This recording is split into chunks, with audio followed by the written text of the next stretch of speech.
Shalom saudara yang dikasihi Tuhan Yesus Kristus. Selamat pagi, salam sejahtera buat saudara semua dimanapun saudara berada. Damai dan sukacita oleh Roh Kudus melimpah senantiasa dalam hati dan kehidupan saudara semua.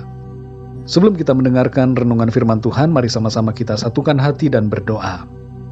Kami mengucap syukur kepadamu ya Bapa, karena kasih-Mu kepada setiap kami. Tuhan sudah memberkati, melindungi kami dari malam hingga pagi hari ini. Terima kasih buat kesehatan dan kekuatan yang Tuhan sudah berikan. Dan saat ini kami mau mendengarkan sabda firman-Mu.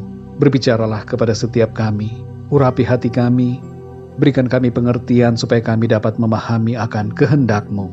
Terima kasih Tuhan. Dalam nama Tuhan Yesus Kristus, kami berdoa dan mengucap syukur. Haleluya. Amin. Saudara yang dikasihi Tuhan, ayat renungan kita pada saat ini terdapat di dalam Amos pasal 1 ayat yang pertama.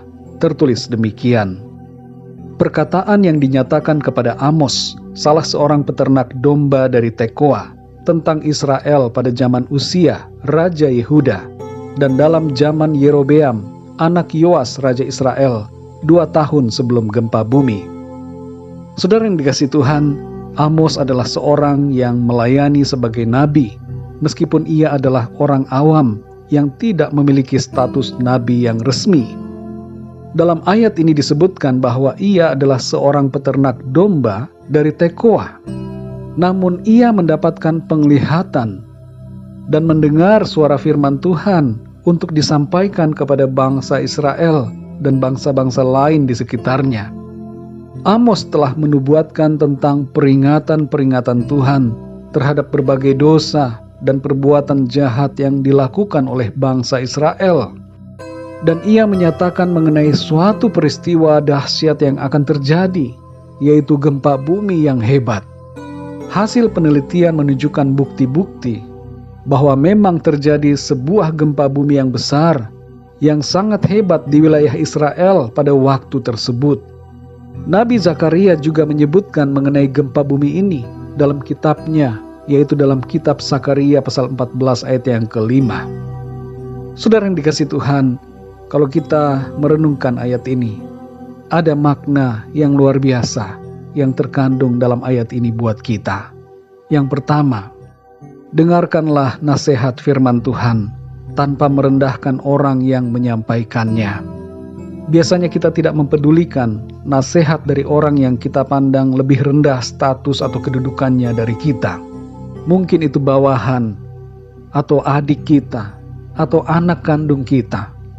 Dengarkanlah nasihat mereka, karena bisa saja apa yang mereka sampaikan adalah suatu kebenaran firman Tuhan.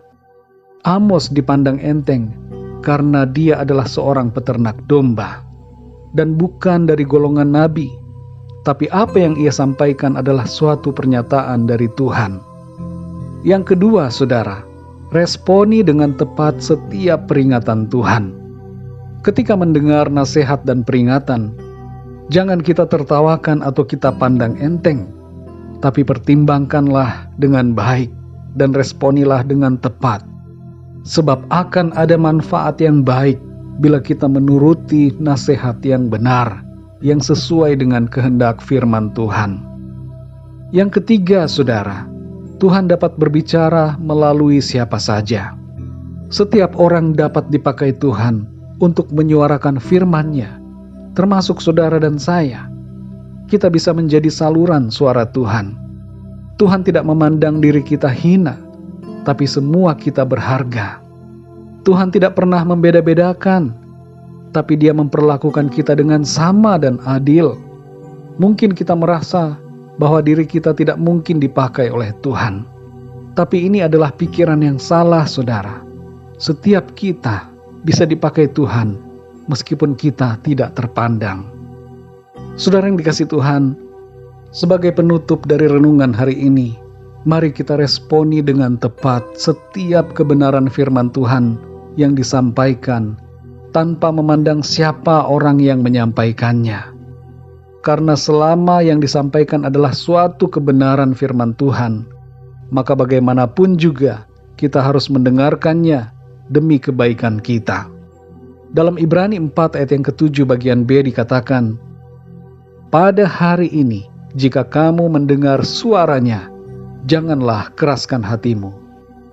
Mari saudara yang dikasihi Tuhan, setiap kita mendengarkan suara firman Tuhan, lembutkan hati kita, tunduklah dan taat kepada Tuhan. Mari kita berdoa saudara. Bapa kami yang di sorga, Bapa di dalam nama Tuhan Yesus Kristus, kami mengucap syukur untuk firman-Mu ya Tuhan, yang mengajarkan kami bahwa Tuhan dapat berbicara melalui siapa saja, dan Engkau dapat memakai siapapun orang yang Tuhan kehendaki. Seperti Amos, seorang peternak domba yang Tuhan pakai untuk menyuarakan firman-Mu. Kami percaya, kami sadar bahwa Tuhan dapat memakai siapapun untuk menyampaikan kebenaran firman-Mu. Tolong kami Tuhan, supaya kami tidak pernah memandang rendah orang yang menyampaikan kebenaran firman-Mu. Meskipun orang itu secara status lahiriah lebih rendah kelihatannya daripada kami, tapi di hadapan-Mu Tuhan, diri mereka berharga, dan kami harus mendengarkan apa yang menjadi pesan firman Tuhan kepada kami. Lewat kebenaran firman-Mu hari ini, kami juga menyadari dan sekaligus bersyukur bahwa Tuhan juga dapat memakai kami, orang yang biasa, untuk menyampaikan suara firman-Mu.